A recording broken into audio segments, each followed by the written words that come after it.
초등 5학년 1학기 국어 글쓴이의 주장 단원 공부를 시작하겠습니다. 자, 이번 시간 배울 내용은 지금 중심 이미지를 보면 이렇게 책이 있고 이 책을 읽고 주장과 근거를 파악해서 쉽게 볼 수 있도록 그림으로 표현을 해놨죠. 자, 이번 시간에는 글을 읽고 글의 내용을 정확하게 파악을 하고 이 속에서 글쓴이의 주장과 또 이 주장에 대한 근거가 있는지 어떤 근거를 들었는지를 파악한 다음에 이 근거가 적절한지를 파악하면서 글을 읽는 방법을 배웁니다.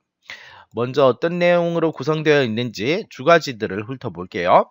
첫 번째 주가지에서는 상황에 따라 여러 가지로 해석되는 낱말에 대해서 공부합니다. 그 다음 두 번째 주가지에서는 여러 가지로 해석되는 낱말의 뜻 파악하기. 그 다음에 세 번째는 글쓴이의 주장, 그래서 주장이 무엇이고 또 이 주장을 파악하는 방법을 알아봅니다. 그 다음 네 번째는 근거의 적절성을 파악하면서 글을 읽는 방법을 알아보고요. 그리고 다섯 번째는 주장에 대한 찬반 의견 나누는 과정을 정리를 해보겠습니다. 자, 그러면 첫 번째 주가지로 가서 자세한 내용을 공부를 해볼게요. 자, 여기서 배울 내용은 상황에 따라 여러 가지로 해석되는 낱말을 동형어와 다이어로 나눠서 공부를 해봅니다. 자, 하위 가지를 보니까 동형어, 다이어, 그리고 이들이 만들어진 이유, 그리고 동형어와 다이어가 사전에 어떻게 표시되어 있는지 공부하는 내용으로 구성이 되어 있어요. 자, 먼저 동형어에 대해서 알아볼게요. 동형어란 형태는 같지만, 그래서 같을 동자를 써서 형태가 같다라는 뜻이에요. 동형어, 형태는 같지만 서로 다른 낱말입니다. 자, 여기서 보면 그림 있죠? 사람 다리가 있어요. 그리고 우리가 이렇게 떨어져 있는 곳을 건널 때 만들어 놓은 다리가 있죠. 그래서 이 두 다리는 형태, 다리라는 음은 똑같아요. 그런데 두 단어는 낱말은 완전히 다른 뜻을 가진 다른 낱말이에요. 다리하고 우리가 건너는 다리하고는 완전히 다른 낱말이죠. 이런 것들이 바로 동형어예요. 그럼 다이어는 뭔지 알아볼게요. 다이어는 한 낱말이 여러 가지 다른 뜻을 가진 경우예요. 자, 예를 들면 여기 사람의 다리가 있는데 옆에 보니까 안경의 다리가 있어요. 이 사람의 다리와 안경의 다리는 비슷하지만 다른 뜻을 가져요. 사람의 다리는 우리 몸 밑에 있는 두 개의 걸어 다닐 수 있는 신체의 한 부분을 뜻하죠. 그런데 안경의 다리도 안경 뒤에 이렇게 받쳐 있어서 우리가 안경을 쓸 수 있도록 하는 부분인데 이 사람의 다리와 안경의 다리는 비슷하면서 조금 다른 뜻을 가지고 있어요. 그래서 이 다이어는 한 낱말이에요. 한 낱말이 여러 가지 다른 뜻을 가진 경우를 바로 다이어라고 그러죠. 자, 그러면 이러한 동형어와 다이어가 만들어진 이유를 알아볼까요? 만약에 동형어와 다이어가 없으면 너무 많은 낱말이 필요할 거예요. 사람의 다리와 건너는 다리, 안경의 다리를 모두 다른 낱말로 만들어서 쓴다 그러면 벌써 낱말이 3개가 만들어지는 것이죠. 원래 하나만 있으면 되는데. 그래서 너무 많은 낱말이 필요하기 때문에 낱말 하나를 비슷한 상황에 여러 번 활용하기 위해서 다이어가 만들어진 것이죠. 자, 그러면 이러한 다이어가 사전에서 어떻게 표시되어 있는지 알아볼게요. 자, 여기 보면 사전을 찾아봤더니 다리라는 낱말을 찾아봤더니 다리 1번, 다리 2번 이렇게 되어 있네요. 다리 1번에 보면 명사 이렇게 쓰여 있고 사람이나 동물의 몸통 아래에 붙어 있는 신체의 부분, 서로 서고 걷고 뛰는 일 따위를 맡아 한다 이렇게 되어 있어요. 다리 2번을 한번 읽어보니까 여기도 마찬가지로 명사 이렇게 쓰여져 있고 물을 건너거나 또는 한편의 높은 곳에서 다른 한편의 높은 곳으로 건너 다닐 수 있도록 만든 시설물 이렇게 되어 있어요. 이 두 다리는 음은 똑같지만 완전히 다른 낱말이에요. 이게 바로 동형어예요. 동형어는 이렇게 따로따로 나누어서 쓰여져 있어요. 그럼 다이어를 한번 볼까요? 자, 앞에 다리 1번 밑에 다시 항목이 1번, 2번이 있죠. 2번을 한번 읽어볼게요. 역시 명사 표시되어 있고 읽어보니까 물체 아래쪽에 붙어서 그 물체를 받치거나 직접 땅에 닿지 아니하게 하거나 높이 있도록 버티어 놓는 부분 이렇게 했어요. 책상 다리 같은 곳에 쓰이죠. 자, 여기에서 1번 다리와 여기 2번의 뜻은 똑같이 이 다리에서 쓰이는 조금씩 다른 뜻이에요. 그래서 이런 것들을 바로 다이어라고 그러죠. 한 낱말의 여러 가지 뜻을 제시해 놓은 것이에요. 자, 그러면 이 다이어와 동영어로 여러 가지 문장 만들기를 한번 해볼까요? 자, 예를 들면 이렇게 만들 수가 있죠. 나뭇가지는 불에 잘 탄다. 그리고 나는 그네를 타고 친구는 시소를 탄다. 이렇게 문장을 만들 수 있어요. 그럼 여기 앞에 탄다는 뭔가 불에 탄다 할 때 그 탄다죠. 그리고 여기 탄다는 어떤 뭐 차나 뭐 시소나 이런 것들에 올라타다 할 때 이 탄다라는 뜻이에요. 그래서 두 낱말은 전혀 다른 낱말인 동영어가 되는 것이죠. 자, 이 동영어를 이용해서 낱말을 만들어 봤어요. 이것 말고도 여러 가지 문장을 만들어 봤죠. 문장을 만들 수가 있겠죠.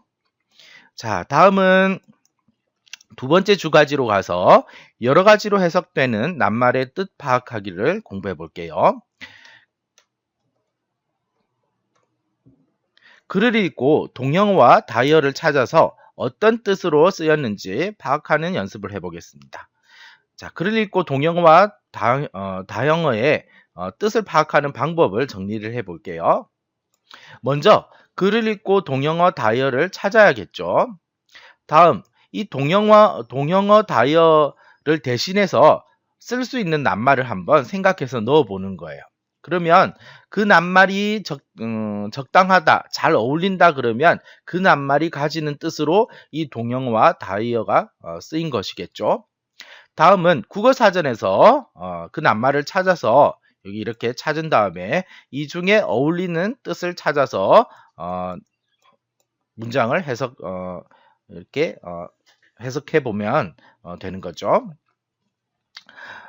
다음은 문장의 앞뒤 내용을 읽고 국어사전이 없는 경우에도 문장의 앞뒤 내용을 읽어보면 이 낱말이 어떤 뜻을 뜻하는지 짐작해 볼 수가 있어요.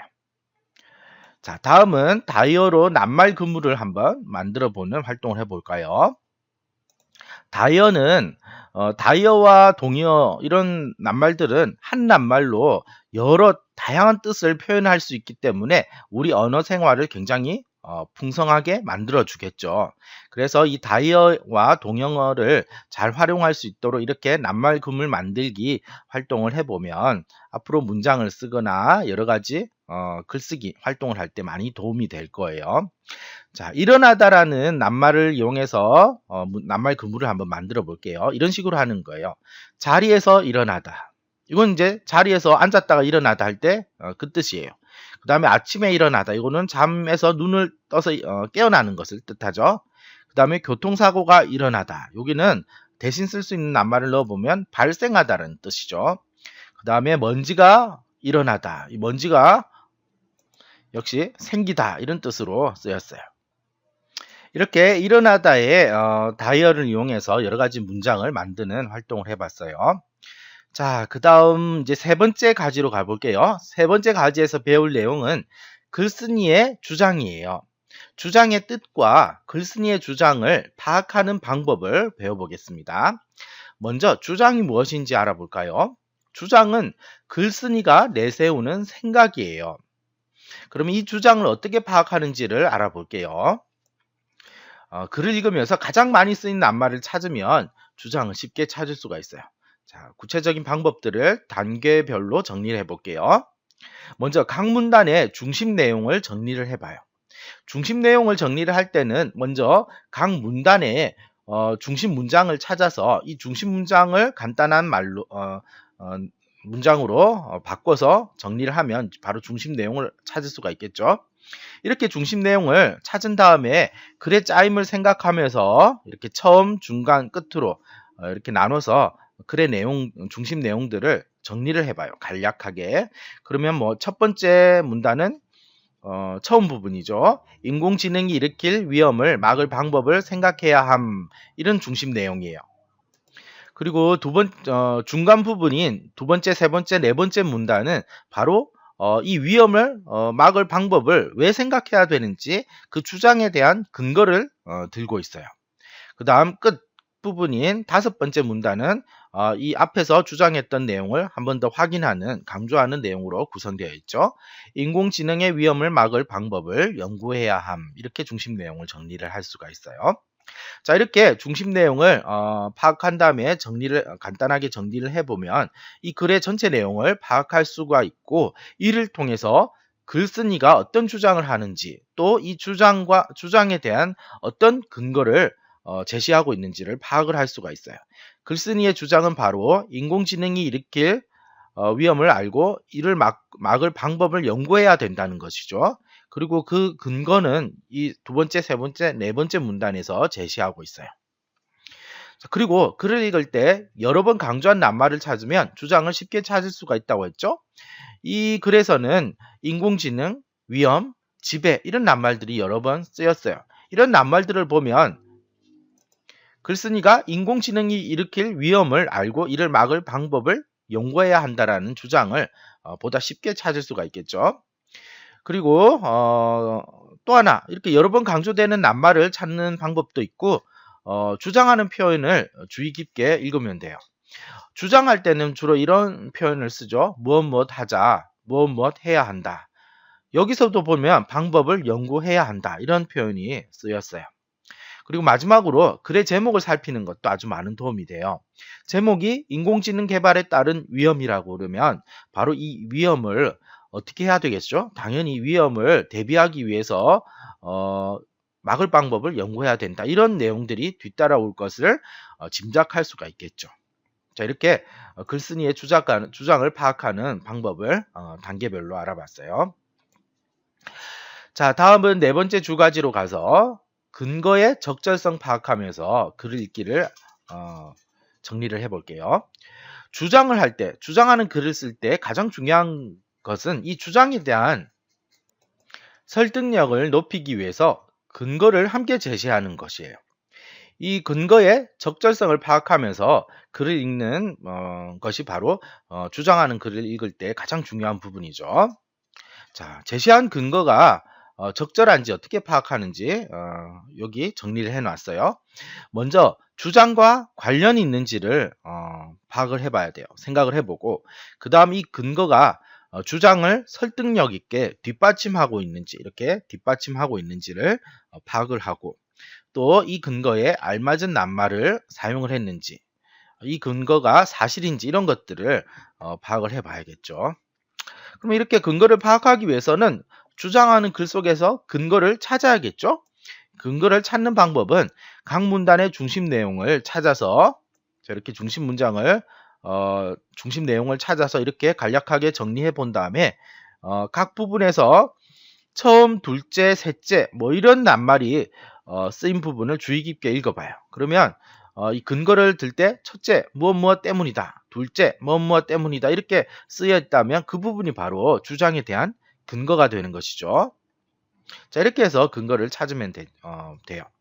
그러면 예를 들어서 근거가 적절한지 한번 판단을 해 볼게요.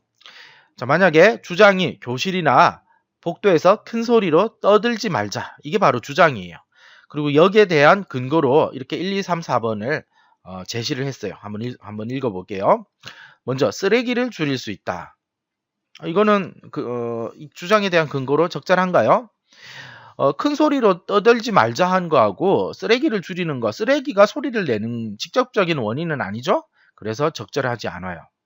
그 다음 두 번째, 교실에서 큰 소리로 떠들면 다칠 수 있다. 큰 소리로 떠드는 것하고 다치는 것하고는 직접적으로 관련은 없죠. 그래서 이것도 근거로 적절치 않아요. 그 다음 소음 때문에 다른 사람에게 피해를 줄 수 있다. 이거는 직접적인 원인이 되는 것이죠. 그래서 이거는 근거로 적절하죠. 그 다음 네 번째, 안전하고 질서 있는 생활을 할 수 있다.